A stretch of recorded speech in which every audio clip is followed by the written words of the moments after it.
Hello friends, कैसे हैं आप लोग। आशा करते हैं आप लोग अच्छे होंगे। राजस्थान एपीओ की मैंने माइनर एक्ट की सारी सीरीज ख़त्म कर दी थी। अब ऑब्जेक्टिव क्वेश्चन कुछ हैं तो वो मैं आप लोगों को करा दे रहा हूँ। कुछ लोग मेरे को कमेंट कर रहे हैं कि सर मेजर एक्ट भी कुछ करा दीजिए। तो एक्चुअली में राजस्थान एपीओ में माइनर एक्ट बहुत अहम रोल निभाएगा।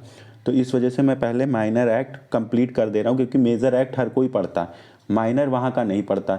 तो मैं माइनर पे फोकस कर रहा हूँ। राजस्थान खत्म हो जाएगा, उसके बाद मैं मेजर एक्ट सारे कंप्लीट करा दूंगा आप लोगों को, ठीक है। तो मेजर एक्ट आप लोग कोशिश करिए, राजस्थान का जब तक एग्जाम है तो ऑब्जेक्टिव क्वेश्चन खुद ही कर लीजिए, ठीक है। उसका मैं कराऊंगा, लेकिन राजस्थान खत्म हो जाएगा फिर कराऊंगा। माइनर एक्ट पे मेरा फोकस रहेगा, क्योंकि माइनर से क्वेश्चन ज़्यादा गलत होते हैं।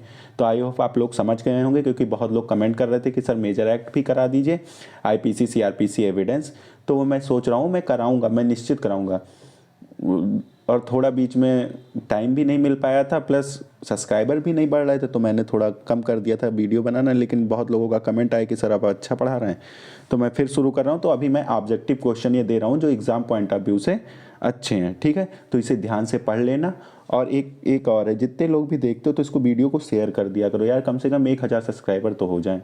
क्योंकि मैं इतना मेहनत करके, जो लोग मुझसे कमेंट करते हैं कि सर मुझे पीडीएफ चाहिए, मैं पीडीएफ भी प्रोवाइड कर देता हूँ, कुछ भी फ्री ऑफ कॉस्ट सारी चीज़ें कर देता हूँ। तो आप लोगों को सब्सक्राइबर ही तो बढ़वाने हैं, थोड़े सब्सक्राइबर बढ़वा दीजिएगा, ठीक है। ओके, चलिए आइए क्वेश्चन शुरू करते हैं।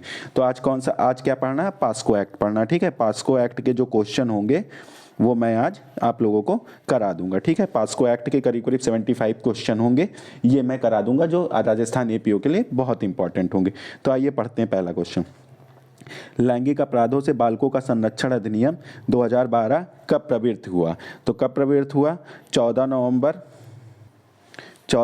2012, 10 दिसंबर 2012, 5 जनवरी 2013, 9 नवंबर 2012। तो पास्को है तो 14 नवंबर, जो बालक चिल्ड्रंस डे है उसी दिन 14 नवंबर 2012 याद रख लेना, ठीक है। कब ये कि वो 14 नवंबर जो चिल्ड्रंस डे है उसी दिन ये बना, ठीक है, प्रवृत्त हुआ, उसी दिन से ये लागू हुआ, ठीक है। 14 नवंबर याद रख लेना, इसको मत भूलना। फिर आ जाओ, फिर क्या कहता है, लैंगिक अपराधों का संरक्षण अधिनियम 2019 कब से परिवर्तन में आया। तो कब से परिवर्तन में आया, परिवर्तन में लागू कब से हुआ, 14 नवंबर को बना, लागू कब से हुआ, 16/8/2019, जो 2019 का था, ठीक है। ये 2019 वाला पूछा, जो संशोधन हुआ था वो कब से लागू हुआ, ये इंपॉर्टेंट है। तो लागू हुआ था 14 नवंबर 2012 से, और ये 2019 में जो संशोधन हुआ वो कब से लागू हुआ।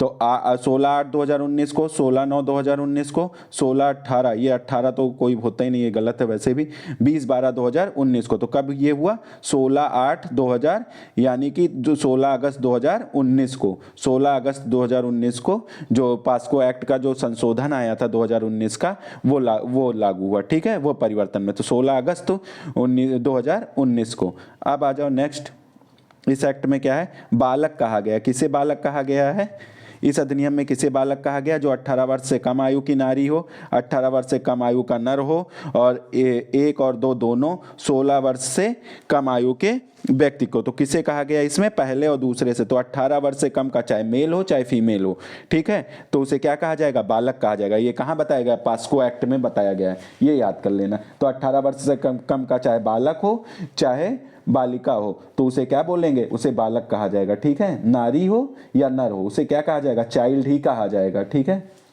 केवल इसमें लड़का, बालक मतलब लड़के, बॉयज ही मत समझ लेना, गर्ल्स भी आते हैं, ठीक है, चाइल्ड में। अब आ जाओ नेक्स्ट क्वेश्चन। नेक्स्ट क्वेश्चन क्या कहता है कि लैंगिक हमले को किस धारा में परिभाषित किया गया है। तो लैंगिक हमले को किस धारा में परिभाषित किया गया है, 7 में, 8 में, 9 में, 10 में। तो लैंगिक हमला याद कर लेना, कहाँ परिभाषित किया गया, लैंगिक हमले को 7 में। तो लैंगिक हमले को कहाँ वो परिभाषित किया गया, 7 में, ये रट लेना, ठीक है, ये रट लेना। लैंगिक हमले को कहाँ परिभाषित किया गया है, 7 में, सेक्शन। तो ये लैंगिक हमला लिख लेना, जैसे 60 नोट बनाओगे ना, तो लैंगिक हमला लिख लो, परिभाषा ऐसे करके तीर बना लो, जैसे लैंगिक हमला लिख लो, ऊपर परिभाषा, नीचे 7 लिख लो, तो ये दिमाग में बैठ जाएगा। अब आ जाओ नेक्स्ट क्या कहता है, मैं जल्दी जल्दी कराऊंगा, ठीक है, तो आप लोग देख लीजिएगा इसको ध्यान से, क्योंकि ज़्यादा हैं तो टाइम बहुत हो जाता है।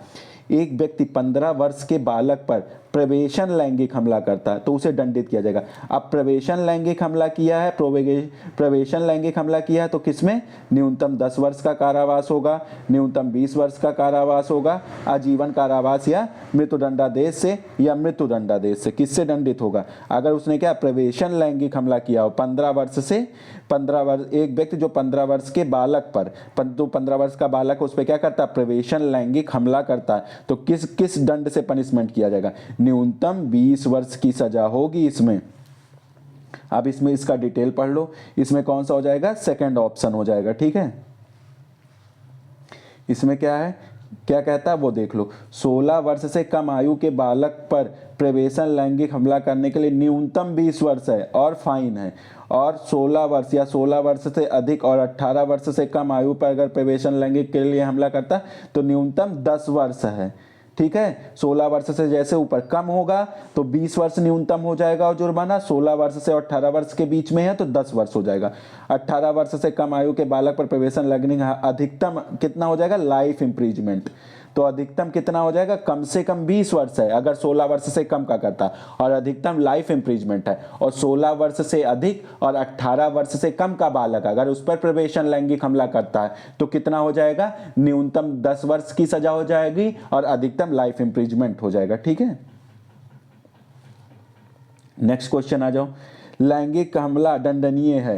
अब देखो लैंगिक हमला की परिभाषा पढ़े थे 7 में, अब ये पूछ रहा पनिशमेंट कहाँ है, पनिशमेंट इसका पूछ रहा, पनिशमेंट कहाँ है, तो पनिशमेंट किस किस सेक्शन में है, तो 7 में जब ये पढ़े परिभाषा तो 8 में क्या हो जाएगी उसकी पनिशमेंट, 7 में परिभाषा 8 में उसका पनिशमेंट हो जाएगा। नेक्स्ट आ जाओ।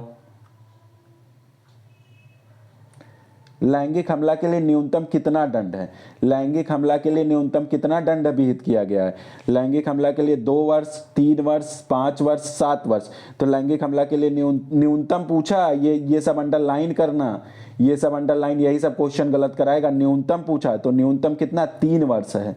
न्यूनतम कितना है, 3 वर्ष, 3 वर्ष है न्यूनतम। ये सब याद कर लेना, ये सब क्वेश्चन बहुत इंपॉर्टेंट है, हो सकता है पूछ ले। फिर आ जाओ नेक्स्ट क्वेश्चन पे। नेक्स्ट क्वेश्चन क्या कहता है कि अधिनियम के अंतर्गत लैंगिक उत्पीड़न को परिभाषित किया गया है।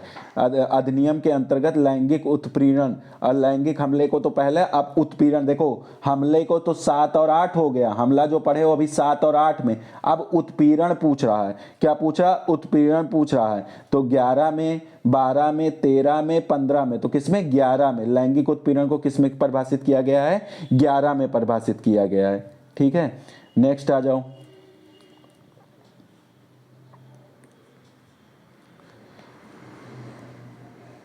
नेक्स्ट क्या है, अधिनियम के लैंगिक उत्पीड़न को दंडनीय बनाया गया है। अब 11 में परिभाषा तो 12 में पनिशमेंट, 11 में परिभाषा तो 12 में पनिशमेंट हो जाएगा।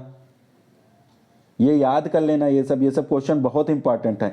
नेक्स्ट आ जाओ। लैंगिक उत्पीड़न के लिए दंड विहित है। अब दंड कितना है, देखो पहले परिभाषा 11 में, दंड 12 में, अब क्या दंड होगा वो पूछ रहा है। तो दंड कितना होगा, कारावास जिसकी अवधि 3 वर्ष तक हो सकेगी, कारावास जिसकी अवधि 1 वर्ष तक हो सकेगी, कारावास जिसकी अवधि 2 वर्ष तक हो सकेगी, कारावास जिसकी अवधि 6 मास तक का हो सकेगा। तो इसमें कितना, इसमें भी 3 वर्ष की सजा है। ठीक है, 3 वर्ष की है।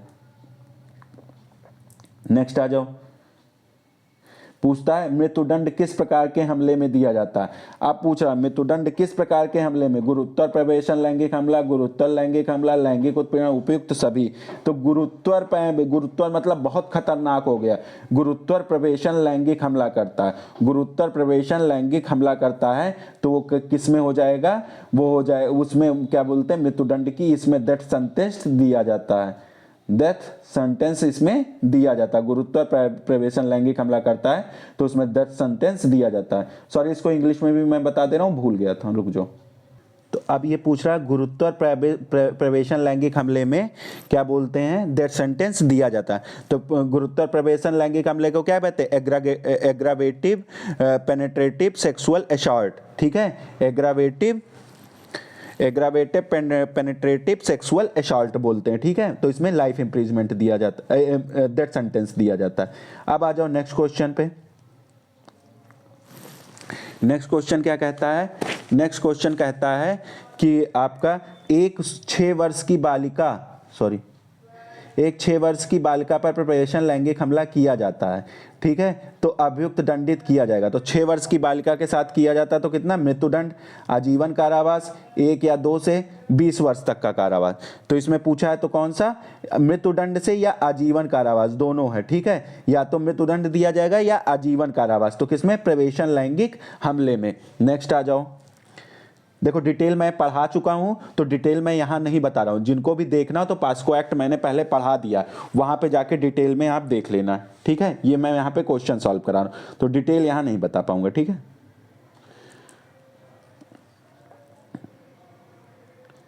नेक्स्ट क्वेश्चन आ जाओ। नेक्स्ट क्वेश्चन क्या कहता है? कहता है कि का जिसकी आयु 17 वर्ष की है 17 वर्ष की है के ऊपर का प्रवेशन लैंगिक क्या करता है? खतरनाक प्रवेशन लैंगिक एग्रावेटिव वो करता है, गुरुतर हो जाएगा। तो इसमें पेनेट्रेटिव सेक्सुअल असाल्ट करता है तो ये दंडित किया जाएगा। पेनेट्रेट कर रहा है तो 10 वर्ष तक की, ये खतरनाक हो गया। न्यूनतम आजीवन कारावास, मृत्युदंड 1, 2, 3। तो इसमें क्या हो जाएगा? न्यूनतम क्या बोल रहा है? 10 वर्ष, आजीवन कारावास, मृत्युदंड 1, 2, 3, तीनों पूछ कह रहा है। तो इसमें कौन सा ऑप्शन हो जाएगा? इसमें न्यूनतम क्या हो जाएगा? न्यूनतम 10 वर्ष तक की सजा से दंडित किया जाएगा, ठीक है। अब आ जाओ। का जिसकी आयु 16 वर्ष की है, का जिसकी आयु 16 वर्ष की है से कम है के ऊपर खा क्या करता है? प्रवेशन लैंगिक हमला करता है, खा दंडित किया जाएगा मुख्य 20 वर्ष के कारावास से, आजीवन कारावास से, 1, 2 दोनों से, मृत्युदंड से। तो किससे किया जाएगा? ये न्यूनतम 20 वर्ष का हो जाएगा, 16 वर्ष से कम है, और अधिकतम कितना हो जाएगा? आजीवन कारावास। तो इसमें कौन सा ऑप्शन हो जाएगा? थर्ड ऑप्शन हो जाएगा। फिर क्या कहता है? का खा के स्तनों को स्पर्श करता है तो खा की आयु 18 वर्ष से कम की है तो का दंडित किया जाएगा। अब देखो ये क्वेश्चन पूछ सकता हो सकता है एग्जाम में, तो इसको देख लेना, ठीक है। न्यूनतम 1 वर्ष का कारावास, न्यूनतम 2 वर्ष का कारावास, न्यूनतम 3 वर्ष का कारावास, न्यूनतम 5 वर्ष का कारावास। तो कितने वर्ष का कारावास हो जाएगा? न्यूनतम 3 वर्ष का कारावास हो जाएगा, न्यूनतम 3 वर्ष का कारावास हो जाएगा। नेक्स्ट आ जाओ। बालक का उपयोग अश्लील प्रयोजन के लिए किया जाता है तो किस धारा के तहत दंडनीय? ये भी क्वेश्चन इंपॉर्टेंट है, ये भी पूछ सकता है। तो अगर अश्लील प्रयोजन के लिए बालक का उपयोग किया जा रहा है तो किस धारा के तहत दंडनीय होगा? 12, 13, 14, 17। तो किस धारा के तहत दंडनीय होगा? 14 के, सेक्शन 14 के तहत।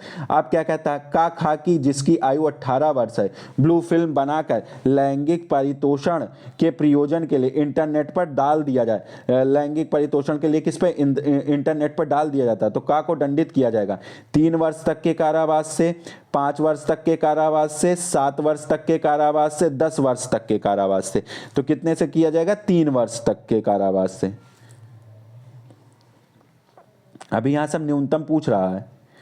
जो कोई बालक को सम्मिलित करने वाले अश्लील सामग्री का वितरण, प्रचार, प्रेषण के प्रयोजन से भंडारण करता है या कब्जे में रखता है या दंडित किया जाता है तो 1 वर्ष के कारावास से, 2 वर्ष के कारावास से। नेक्स्ट आ जाओ। 3 वर्ष के कारावास से, 5 वर्ष के कारावास से। तो कितने? इसमें भी क्या हो जाएगा? 3 वर्ष के कारावास से दंडित होगा। कितने? 3 वर्ष के कारावास से। अश्लील प्रयोजन के लिए बालक के उपयोग करने हेतु न्यूनतम दंड, तो इसमें भी क्या हो जाएगा? इसमें कितना हो जाएगा? अगर अश्लील प्रयोजन के लिए बालक का उपयोग कर रहे हो तो अब इसमें 3 वर्ष मत मार के आना, इसमें 5 वर्ष मार देना, यही अंतर है, ठीक है। अगर केवल उसका बनाता है लेकिन अगर उसका उपयोग करेगा तो दंड की मात्रा बढ़ जाएगा। अगर उसका यूज करता, उसके साथ कुछ ऑफेंसिव कार्य नहीं करता, कुछ सेक्सुअल कार्य नहीं करता, केवल उसको सेक्सुअल के रूप में यूज करता है तो, लेकिन अगर उसका प्रयोग करेगा तो कितना हो जाएगा? 5 वर्ष का हो जाएगा। फिर क्या कहता है? कहता है कि बालक की अश्लील सामग्री का वाणिज्य प्रयोजन मतलब कॉमर्शियल पर्पज के लिए, भंडारण हेतु के लिए दंड कितना है? अगर कॉमर्शियल के लिए अश्लील सामग्रियों का बालक का यूज करते हो तो न्यूनतम 1 वर्ष, न्यूनतम 2 वर्ष, न्यूनतम 3 वर्ष, न्यूनतम 5 वर्ष। तो न्यूनतम कितना हो जाएगा? 3 वर्ष। न्यूनतम कितना हो जाएगा? 3 वर्ष। तो पास्को एक्ट फिर कहता है कि पास्को एक्ट के अंतर्गत अपराध नहीं है। क्या अपराध नहीं है? बालक को सम्मिलित करने वाली अश्लील सामग्री की रिपोर्टिंग करने के प्रयोजन से प्रदर्शन करना, ठीक, ये भी अपराध है। ये देखते हैं, अभी पहले पूरा पढ़ लेते हैं। बालक को सम्मिलित करने वाली अश्लील साहित्य के लिए बालक संबंधी अश्लील सामग्री का भंडारण करना, ये तो है। बालक को क्या अपराध नहीं है पूछा, ठीक है। तो बालक को सम्मिलित करने वाली अश्लील सामग्री का वाणिज्य प्रयोजन के लिए भंडारण करना, 2 और 3 ये सब हैं। इसमें कौन सा नहीं अपराध है? पहला वाला। रिपोर्टिंग कर रहा है तो क्यों हो जाएगा अपराध, ठीक है। नेक्स्ट आ जाओ क्वेश्चन। दुष्प्रेरण की परिभाषा पास्को एक्ट में कहा? ये इंपॉर्टेंट है, ये पढ़ लेना, मोस्ट इंपॉर्टेंट क्वेश्चन है। दुष्प्रेरण की परिभाषा पास्को एक्ट में कहा दिया है? सेक्शन 16 में, सेक्शन 107 में, 1 और 2 दोनों में, 17 और 107 में। अब देखो ये क्वेश्चन बहुत इंपॉर्टेंट, इसको ध्यान से देखना, पहले और दूसरे 16 और आईपीसी के 107 में। आईपीसी के जो 107 में है वही चीज दुष्प्रेरण की परिभाषा कहाँ? 16 में पास्को एक्ट में दिया है। तो ये दोनों ध्यान से पढ़ना, दोनों को मार के आना जब आएगा दुष्प्रेरण। फिर नेक्स्ट आ जाओ। फिर कहता है कि पास्को एक्ट के अंतर्गत किसी अपराध को करने का प्रयत्न हेतु दंड, मतलब प्रयत्न करता है पास्को एक्ट का, तो दंड कहाँ है? अब दंड कहाँ है? तो इसमें अपराध के लिए उपबंधित कारावास का आधा, जुर्माना 1 या 2 दोनों, दीर्घतम अवधि का 1/4। तो अब इसमें कौन सा हो जाएगा? अपराध से उपबंधित कारावास का आधा और जुर्माना, तो यानी कि थर्ड ऑप्शन सही हो जाएगा। अब आ जाओ नेक्स्ट क्वेश्चन पे। नेक्स्ट क्वेश्चन क्या कहता है? किसी अपराध को करने का प्रयत्न किस धारा के अंतर्गत दंडनीय होगा? क्या कहता है? किसी अपराध को करने का प्रयत्न, अब अटेम्प्ट को पास्को एक्ट की किस धारा में बताया गया है कि वो पनिशेबल होगा, दंडनीय होगा? तो किस धारा में बताया गया है? धारा 18 में। ये नोट कर लेना, ये भी इंपॉर्टेंट क्वेश्चन है, ठीक है। धारा 18 में अटेम्प्ट के बारे में बताया गया, ये याद कर लेना, ये क्वेश्चन हो सकता है आप लोगों से पूछ ले। नेक्स्ट आ जाओ।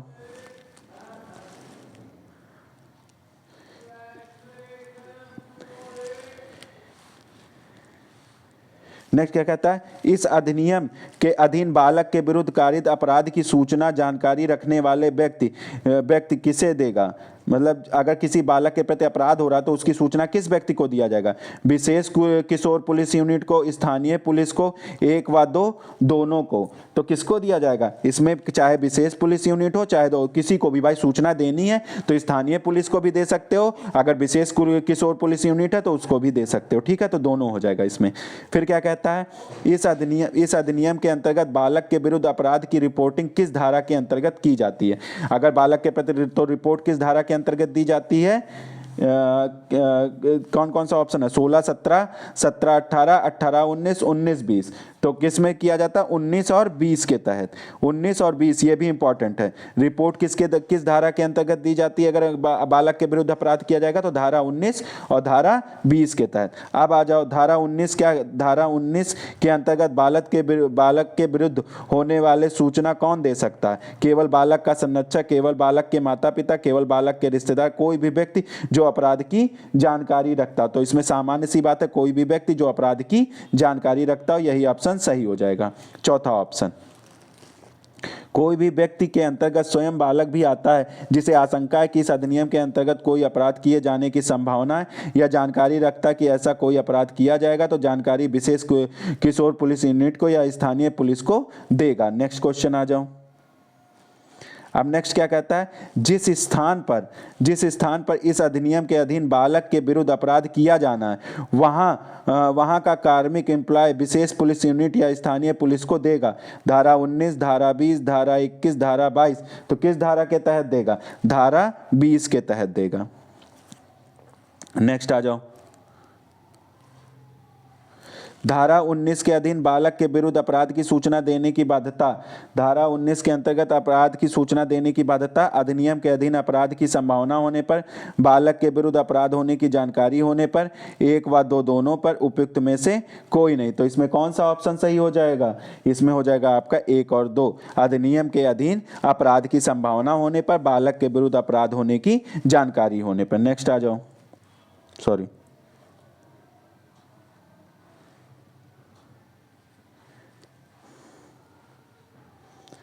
नेक्स्ट क्या कहता है कि बालक के विरुद्ध अपराध होने पर अधिनियम की किस धारा के अंतर्गत एफआईआर दर्ज की जाती है। तो एफआईआर के पास्को एक्ट की किस धारा के तहत एफआईआर दर्ज की जाती है, ये बहुत इंपॉर्टेंट है, मोस्ट इंपॉर्टेंट क्वेश्चन है, ये देख लेना।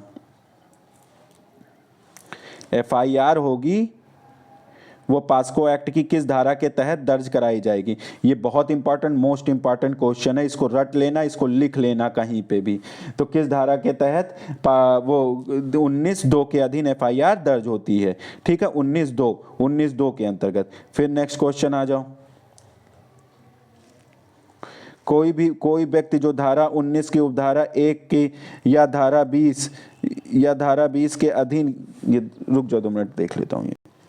ये यहाँ दिया है धारा 20, ठीक है, सॉरी, यहाँ क्या दिया, धारा 20 दिया, ठीक है।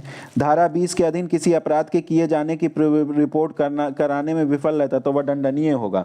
किससे? कारावास जो 6 मास तक का हो जाएगा, जुर्माने से 1 या 2 दोनों से, 1 वर्ष के कारावास और 5,000 रुपए के जुर्माने से। तो इसमें कौन सा ऑप्शन हो जाएगा? इसमें थर्ड ऑप्शन हो जाएगा, या तो 6 मास तक का कारावास हो जाएगा और जुर्माने से भी दंडनीय हो सकेगा। नेक्स्ट क्वेश्चन आ जाओ।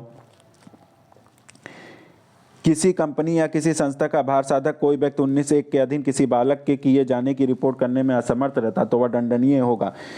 कारावास जिसकी अवधि 1 वर्ष, जुर्माने से 1-2 दोनों से, उपयुक्त में से कोई नहीं। अब कंपनी आ गया तो इसमें कारावास जो 6 माह था वो अब बढ़ जाएगा, अब वो क्या हो जाएगा, 1 वर्ष हो जाएगा, ठीक है। यहाँ कंपनी आ गया तो ये 1 वर्ष और जुर्माना हो जाएगा। नेक्स्ट आ जाओ। नेक्स्ट क्या है? इस अधिनियम के अधीन बालक के विरुद्ध धारा 19(1) या धारा 20 के अधीन दी गई रिपोर्ट को अभिलिखित न करने वाला दंडनीय होगा।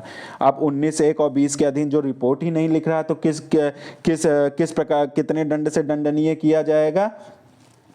6 मास का कारावास और जुर्माना दोनों से, 1 वर्ष का कारावास जुर्माना दोनों से, 2 वर्ष का कारावास जुर्माना दोनों से, 3 वर्ष का कारावास और जुर्माना। इसमें पहला ऑप्शन सही हो जाएगा। 6 मास तक के कारावास या जुर्माने दोनों से दंडनीय होगा तो फर्स्ट ऑप्शन सही हो जाएगा। यदि बालक रिपोर्ट नहीं करता तो वह दंडनीय नहीं होगा, ये इसका एक अपवाद है। ये देखो, ये क्वेश्चन बहुत इंपॉर्टेंट आ गया अब आपका, ये भी मोस्ट इंपॉर्टेंट क्वेश्चन। मिथ्या परिवाद को किस धारा के अधीन दंडनीय बनाया गया है?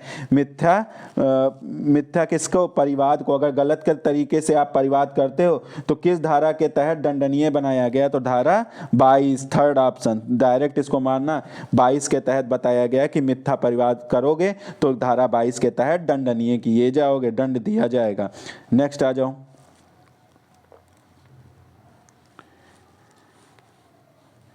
नेक्स्ट क्या कहता है?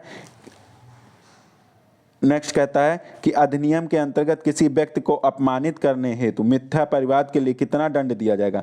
अब जो 22 में है तो उसके लिए कितना दंड दिया जाएगा? कारावास जो 6 मास तक का हो सकेगा, कारावास जो 1 वर्ष तक का हो जाएगा, कारावास जो 2 वर्ष तक का हो जाएगा, कारावास जो 3 वर्ष तक का हो जाएगा। तो अब इसमें कौन सा ऑप्शन सही हो जाएगा? कारावास जो 6 माह तक का होगा, ये ऑप्शन सही हो जाएगा। इसका डिटेल हम पढ़ लेते हैं। कारावास जो 6 माह तक का हो जाएगा। जहां कि किसी बालक द्वारा कोई मिथ्या परिवाद किया गया है या मिथ्या सूचना उपलब्ध कराई गई तो ऐसे बालक पर कोई दंड अधिरोपित नहीं किया जाएगा। अब आ जाओ नेक्स्ट। बालक के कथन को कौन अभिलिखित करता है? उप निरीक्षक की पंक्ति से अन्यून पंक्ति का पुलिस अधिकारी द्वारा, निरीक्षक से अन्यून पंक्ति की किसी महिला पुलिस अधिकारी द्वारा, या तो 1 या तो 2। तो अब इसमें कौन सा ऑप्शन हो जाएगा? इसमें उप निरीक्षक SI, ठीक, की पंक्ति से अन्यून पंक्ति का पुलिस अधिकारी। जहां यह संभव है कि उप निरीक्षक पंक्ति से अन्यून किसी स्त्री पुलिस अधिकारी द्वारा अभिलिखित किया जाएगा तो किसी बालक को किसी कारण से रात्रि में किसी पुलिस स्टेशन में निरुद्ध नहीं किया जाएगा। नेक्स्ट हो जाओ। क्या कहता है? धारा 25 के अधीन बालक के कथन को अभिलिखित कौन करता है? थाने का मजिस्ट्रेट करता है, थाने का भार साधक अधिकारी करता है, कोई पुलिस अधिकारी करता, उपयुक्त में से सभी। तो कौन करेगा? अब कथन जब अभिलिखित करना है, FIR तो पुलिस, लेकिन स्टेटमेंट रिकॉर्ड करेगा तो स्टेटमेंट धारा 25 के तहत मजिस्ट्रेट, ये भी इंपॉर्टेंट है। धारा 25 के तहत स्टेटमेंट कौन रिकॉर्ड करेगा? मजिस्ट्रेट करेगा। ये देख लेना। फिर उसके बाद नेक्स्ट आ जाओ। क्या कहता है, यदि बालक शारीरिक मानसिक रूप से निःशक्त है, मतलब शारीरिक रूप से भी नहीं सही है, मानसिक रूप से भी नहीं सही है, तो उसका कथन अब लिखित करने में मजिस्ट्रेट या पुलिस अधिकारी की कौन सहायता लेगा, विशेष शिक्षक लेगा, उस क्षेत्र का विशेषज्ञ लेगा, बालक से संपर्क की रीति से सुपरिचित किसी व्यक्ति द्वारा। तो इसमें कुछ करना ही नहीं, सुपरिचित होगा या उपयुक्त में से किसी द्वारा। तो इसमें देखो स्पेशल एडुकेटर भी कर सकता है, उस क्षेत्र का विशेषज्ञ भी कर सकता है, या कोई सुपरिचित व्यक्ति है वो भी, तो उपयुक्त में से सभी हो जाएगा इसमें। अब आ जाओ नेक्स्ट क्वेश्चन पे। बालक की चिकित्सा परीक्षा पास्को एक्ट में, ये इंपॉर्टेंट है, मेडिकल एग्जामिनेशन, ये खूब इंपॉर्टेंट क्वेश्चन है। बालक की चिकित्सा परीक्षा किस धारा के तहत की जाती है, तो बालक की चिकित्सा परीक्षा किस धारा के तहत की जाती है, 27 में। ये नोट कर लेना, ये इंपॉर्टेंट, इसको अलग से लिख के रख लेना। नेक्स्ट आ जाओ।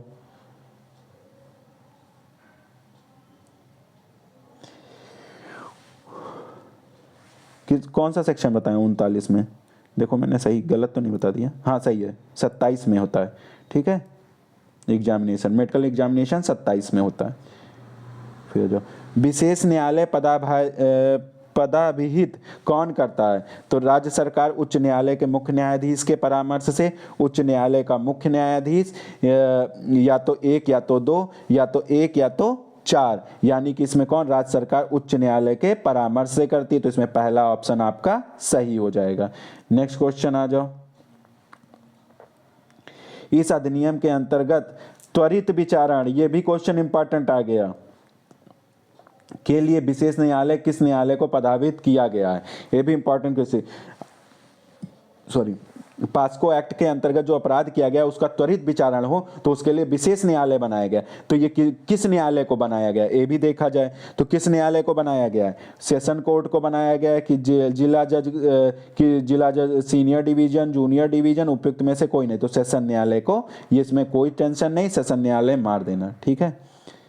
अब आ जाओ, विशेष लोक अभियोजक की नियुक्ति कौन करता है, राज्य सरकार करती, केंद्र सरकार करती, एक दो दोनों में, अभियोजन निर्देशक। तो क्या कहता है, विशेष लोक अभियोजक की नियुक्ति कौन करता है, विशेष लोक अभियोजक की नियुक्ति राज्य सरकार करती है, इसमें पहला ऑप्शन सही हो जाएगा। फिर आ जाओ, विशेष लोक अभियोजक की नियुक्ति हेतु वही व्यक्ति पात्र होगा जो अधिवक्ता के रूप में 7 वर्ष से अन्यून अवधि के लिए कारावास व्यवसाय में रहा हो, अधिवक्ता के रूप में 10 वर्ष से अन्यून अवधि के लिए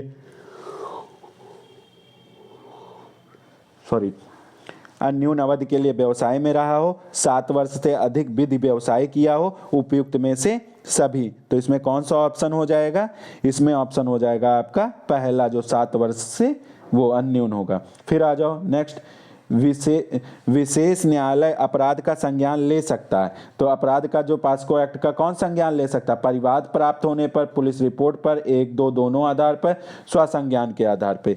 अब इसमें क्या हो जाएगा, इसमें पुलिस रिपोर्ट और परिवाद दोनों पर ले सकता है न्यायालय संज्ञान। विशेष न्यायालय आदेश दे सकता है दंड का, प्रतिकर संदाय का। फिर नेक्स्ट आ जाओ,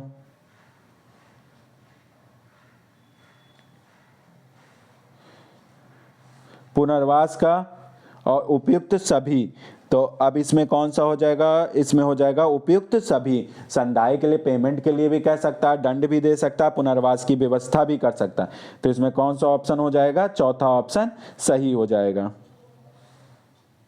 फिर आ जाओ, विशेष न्यायालय के समक्ष कार्रवाई में लागू होता है, विशेष न्यायालय के समक्ष कार्रवाइयों में लागू होता है लैंगिक अपराधों के बालकों का संरक्षण अधिनियम के प्रावधान, दंड प्रक्रिया संहिता के प्रावधान, एक और दो दोनों। तो अब इसमें उपयुक्त में से कोई नहीं, तो इसमें पूछा तो इसमें एक और दो दोनों। लैंगिक अपराधों के बालकों का संरक्षण अधिनियम के भी प्रावधान लागू होते हैं और CRPC के भी प्रावधान लागू होते हैं। अब नेक्स्ट आ जाओ, अधिनियम के अंतर्गत कोई व्यक्ति बालक है या नहीं, 18 वर्ष से कम का है या नहीं, या अवधारण मतलब प्रिजम्पशन कौन करता है, या अवधारण, इसका निर्धारण कौन करेगा कि कोई व्यक्ति बालक है या नहीं, विशेष न्यायालय, हड्डी रोग विशेषज्ञ, प्रमाण पत्र, उपयुक्त में से सभी। तो अब इसमें कौन करेगा, इसमें सबसे बड़ी बात विशेष न्यायालय निर्धारित करेगा। विशेष न्यायालय मार के आना, गलत मत करके आना भाई। अब आ जाओ, विशेष न्यायालय द्वारा अपराध का संज्ञान लिए जाने के लिए कितने दिनों के भीतर बालक साक्ष्य अभिलिखित किया जाएगा? बालक का साक्ष्य अभिलिखित किया जाएगा। ये भी इंपॉर्टेंट है, बहुत इंपॉर्टेंट है, इसको देख लेना, मोस्ट इंपॉर्टेंट ये भी है। तो कितने दिन के अंदर उसका एविडेंस रिकॉर्ड किया जाएगा?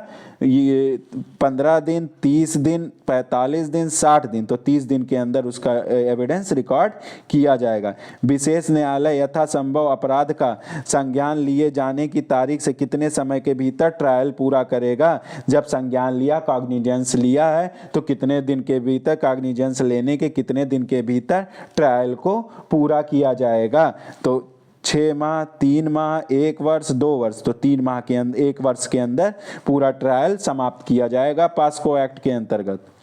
विचारण बंद कमरे में किया जाएगा, ये किस धारा में दिया गया है? और ट्रायल इन कैमरा होगा, ये कहाँ दिया गया? ये भी इंपॉर्टेंट है, ट्रायल इन कैमरा कहाँ दिया गया है, ये पढ़ लेना, बहुत इंपॉर्टेंट क्वेश्चन है। 35, 36, 37, 38। तो 37 में दिया गया है कि ट्रायल इन कैमरा विचारण किस में होगा? बंद कमरे में होगा। फिर उसके बाद आ जाओ, न्यायालय बालक का साक्ष्य लेते समय सहायता ले सकता अनुवादक का, दुभाषीय का, अनुवादक का, दुभाषीय का, शारीरिक या मानसिक रूप से निःशक्त है तो विशेष शिक्षक का, उपयुक्त में से सभी। तो ये तो देखने से लगता है शारीरिक या मानसिक रूप से, तो विशेष शिक्षक का हो जाएगा। ठीक है, इसमें मुझे सभी लग रहा है, लेकिन अब आंसर यही कर रहा, तो यही देख लेना। ठीक है, तीसरा हो जाएगा। इसको एक बार क्रॉस चेक कर लेना। 52वां क्वेश्चन आ जाओ। यदि बालक मानसिक रूप से या शारीरिक रूप से निःशक्त है तो उसका साक्ष्य अभिलिखित किया जाएगा विशेष शिक्षक द्वारा। बालक के संपर्क की रीत से सुपरिचित कोई भी व्यक्ति, कोई विशेषज्ञ जो विशेष अर्हता रखता, उपयुक्त में से सभी। तो इसमें कौन सा हो जाएगा? उपयुक्त में से सभी। ये सब तो आसान क्वेश्चन, इसमें तो सब कोई कर ले जाएगा। फिर बालक इस अधिनियम के अधीन किसी अपराध के लिए विधि व्यवसायी की सहायता ले सकता है। तो बालक इस अधिनियम के तहत अधीन की किसी अपराध के लिए विधि व्यवसायी की सहायता, यानी कि विधि व्यवसायी की सहायता ले सकता है। लीगल एड, विधिक सहायता, लीगल एड कहाँ दिया गया? पास्को में 40 में, 41 में, 42 में, 43 में। लीगल एड कहाँ दिया गया? ये याद कर लेना, 40 में दिया गया, यही मार्क करना, 40 में दिया गया लीगल एड, विधिक सहायता। फिर आ जाओ, बालक का कुटुंब या संरक्षक अधिवक्ता नियुक्त करने में असमर्थ है तो उन्हें अधिवक्ता कौन उपलब्ध कराता है? ठीक है, अगर बालक का कुटुंब या संरक्षक नियुक्त करने में असमर्थ है तो उन्हें अधिवक्ता कौन उपलब्ध कराएगा? तो उन्हें अधिवक्ता विधिक सेवा प्राधिकरण कराएगा। ये याद कर लेना, उन्हें अधिवक्ता कौन? विधिक सेवा प्राधिकरण। ये इंपॉर्टेंट है, ये भी मोस्ट इंपॉर्टेंट क्वेश्चन है। अब आ जाओ नेक्स्ट क्वेश्चन पे।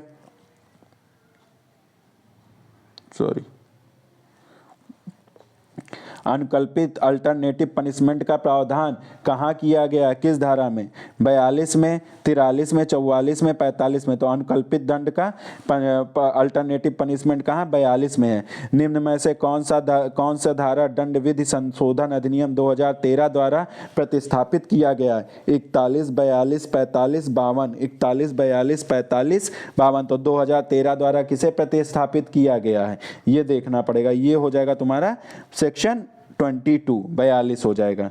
नेक्स्ट आ जाओ। एक व्यक्ति इस अधिनियम के अधीन अपराध किया है, वही अपराध भारतीय दंड संहिता के अंतर्गत भी किया है, दंडनीय है। व्यक्ति दोषी पाए जाने पर उसे किस विधि के अधीन दंडनीय के? लैंगिक अपराधों से बालक संरक्षण अधिनियम के अधीन, फिर उसके बाद भारतीय दंड संहिता के अधीन। फिर नेक्स्ट क्या कहता है?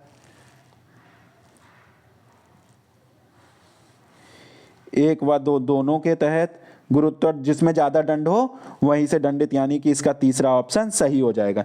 फिर क्या कहता है? इस अधिनियम के प्रयोजन को क्रियान्वित करने के लिए नियम बनाने की शक्ति कैसे? इस अधिनियम को क्रियान्वित करने के लिए नियम बनाने की शक्ति किसके पास? केंद्र के पास। ये इंपॉर्टेंट क्वेश्चन है। राज्य के पास पहला और दूसरा दोनों हो जाएगा। पहला या तो केंद्र बना सकती है या राज्य बना सकती है। तो इसमें कौन सा ऑप्शन आपका सही हो जाएगा? केंद्र सरकार नियम बनाएगी। ये इंपॉर्टेंट है, ये याद कर लेना। सामूहिक प्रवेशन लैंगिक हमला की प्रकृति है। गुरुत्वर लैंगिक हमला, लैंगिक हमला, गुरुत्वर प्रवेशन लैंगिक हमला। तो इसमें कौन सा हो जाएगा आपका? 59 में आपका पहला गुरुत्वर लैंगिक हमला हो जाएगा। ठीक है, नेक्स्ट आ जाओ। एक पुलिस अधिकारी थाने के परिसर में किसी बालक पर प्रवेशन लैंगिक हमला करता तो वह न्यूनतम दंड से दंडित किया जाएगा। तो कौन सा न्यूनतम दंड हो जाएगा? कौन सा न्यूनतम? कम से कम 10 वर्ष, कम से कम 20 वर्ष की कारावास की सजा, आजीवन कारावास, उपयुक्त में कोई नहीं। तो आजीवन कारावास की सजा हो सकती है और कम से कम 10 वर्ष तक की। न्यूनतम दंड पूछा तो 10 और अधिकतम पूछेगा तो आजीवन कारावास। नेक्स्ट क्वेश्चन आ जाओ। नेक्स्ट कहता है कि एक पुलिस अधिकारी थाना परिसर में बालक पर गुरुतर लैंगिक हमला तो वह दंडित किया जाएगा। कारावास कम से कम 5 वर्ष, कम से कम 10 वर्ष और जुर्माना 1 और 2 दोनों। तो इसमें क्या कहता है? थाने परिसर में बालक पर गुरुतर लैंगिक हमला करता है, तो इसमें क्या हमला किया है, ठीक है, तो इसमें कितना हो जाएगा? यही सब इंपॉर्टेंट है, ये खूब पूछता है। तो कम से कम 5 वर्ष। अब आ जाओ इसको मिलाने वाला। धारा 3 में क्या दिया गया है?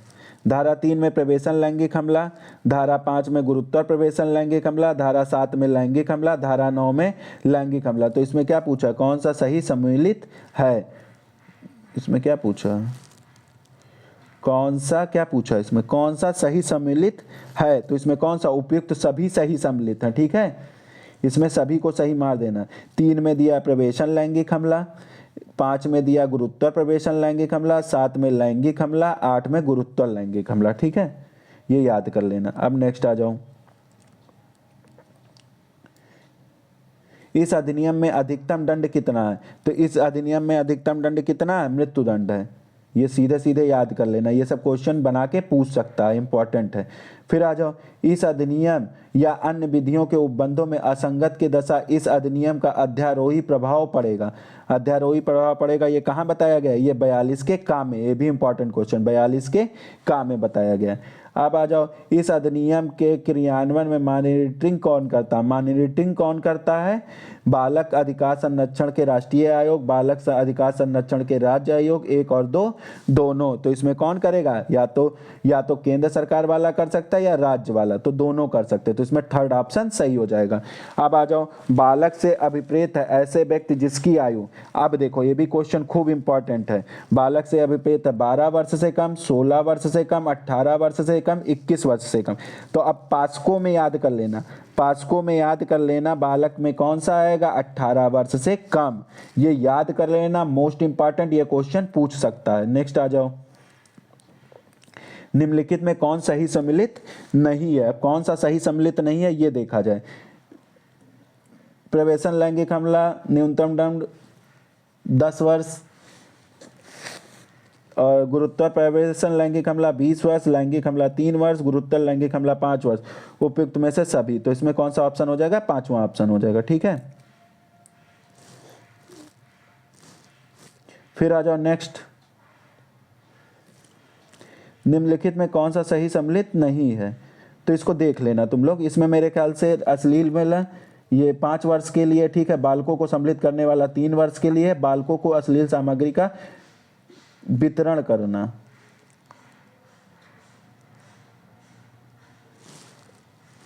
ये मुझे कुछ गलत लग रहा है, तो इसको देख लेना एक लोग आप लोग, ठीक है। वैसे इसमें थर्ड वाला मान रहा है, लेकिन थर्ड इसमें गलत है, इसमें भी 5 वर्ष का ही होगा, थर्ड ऑप्शन हो जाएगा। अब आ जाओ नेक्स्ट क्वेश्चन पे। निम्नलिखित में से कौन सा सही सम्मिलित नहीं है? दुष्प्रेरण के लिए दंड 17 में, अपराध को कारित करने के लिए प्रयत्न करना 18 में, ठीक है, अश्लील प्रयोजन के लिए बालक का उपयोग करना अध्याय 3 में, मिथ्या परिवाद या सूचना के लिए दंड 23 में। तो इसमें कौन सा सही सम्मिलित नहीं है? चौथा वाला सही सम्मिलित नहीं है, तो इसमें चौथा ऑप्शन मार देना, चौथा, ठीक। नेक्स्ट आ जाओ। लैंगिक अपराधों के बालकों का संरक्षण अधिनियम 2012 की धारा 25 के अनुसार दंड प्रक्रिया की संहिता धारा 164 के अधीन मजिस्ट्रेट द्वारा दर्ज किए गए बालक का कथन, अब इसमें बालक का कथन क्या? अभियुक्त के अधिवक्ता की उपस्थिति में दर्ज किया जाएगा। देखो ये देखो 164 का बयान कब दर्ज किया जाएगा? अभियुक्त की अधिवक्ता की उपस्थिति में दर्ज किया जाएगा। अभियुक्त के अधिवक्ता की उपस्थिति में दर्ज नहीं किया जाएगा। अन्वेषण अधिकारी की उपस्थिति में दर्ज किया जाएगा। महिला पुलिस अधिकारी की उपस्थिति में, तो इसमें अधिवक्ता की उपस्थिति अनिवार्य नहीं है, ऐसे ही 164 का बयान दर्ज होगा। पुलिस अधिवक्ता का होना जरूरी नहीं है। फिर आ जाओ, क्या कहता है, लैंगिक अपराधों में बालकों का संरक्षण अधिनियम 2012 के अंतर्गत निम्न में से कौन सी शर्तों का पालन बालक से परीक्षण अथवा उसके बयान अभिलिखित करते समय की जानी चाहिए। तो अब देखो इसमें कौन सा करता है, बालक का कथन उसके निवास अथवा ऐसी जगह पर जहां साधारणतया निवास करता अथवा उसकी पसंद के स्थान पर अभिलिखित किया जाना चाहिए। फिर जहां तक संभव हो बालक का बयान उप निरीक्षक पंक्ति से अन्यून महिला पुलिस अधिकारी द्वारा अभिलिखित किया जाए। ये भी वर्दी में नहीं होना चाहिए, ये भी सही है। अन्वेषण अधिकारी यह सुनिश्चित करेगा कि किसी भी समय बालक पर अभियुक्त के किसी भी प्रकार का संपर्क में ना आए। तो ये भी सही है। तो इसमें कौन सा ऑप्शन हो जाएगा, इसमें सभी ऑप्शन सही हो जाएंगे। नेक्स्ट क्वेश्चन आ जाओ। नेक्स्ट क्वेश्चन क्या कहता है, लैंगिक अपराधों से बालकों के संरक्षण अधिनियम 2012 के अंतर्गत विशेष न्यायालय के समक्ष कार्रवाइयां किस अधिनियम के तहत की जाएगी। सिविल प्रक्रिया, दंड प्रक्रिया, विशेष प्रावधान, इनमें से कोई नहीं। तो इसमें कौन सा, दंड प्रक्रिया के तहत की जाएगी। नेक्स्ट आ जाओ। नेक्स्ट क्या कहता है, लैंगिक अपराधों के बालकों के संरक्षण अधिनियम 2012 के अंतर्गत विशेष न्यायालय के समक्ष कौन कार्रवाई का संचालन करेगा। जिला लोक अभियोजक, शासकीय विशेष अतिरिक्त जिला अभियोजक। तो इसमें कौन करेगा, विशेष लोक अभियोजक। तो इस प्रकार आपके ये पास्को एक्ट के भी सारे क्वेश्चन जो ऑब्जेक्टिव मेरे पास जितने थे वो इस प्रकार समाप्त हो गए। ठीक है, तो आपको ये वीडियो कैसी लगी कमेंट करके बता दीजिएगा, और अगर अच्छी लगी तो लोगों में शेयर कर दीजिएगा। और इतना मेहनत करके बनाता हूँ, लेकिन लोग पीडीएफ भी सब कुछ प्रोवाइड करता हूँ, लेकिन सब्सक्राइबर नहीं बढ़ते हैं। तो प्लीज़ देखिए कि कैसे कैसे वीडियो बने हैं, लोगों के सब्सक्राइबर भी बहुत है। मैं इतनी मेहनत से बनाता हूँ, सब्सक्राइबर नहीं बनता तो बनाने का मन ही नहीं करता। तो थोड़ा सब्सक्राइबर बढ़वा देंगे तो मुझे और भी अच्छी अच्छी वीडियो आप लोगों को प्रोवाइड करा दूंगा। ठीक है, तो एटलीस्ट 1000 सब्सक्राइबर तो करवा दीजिए। ठीक है, ओके, थैंक यू।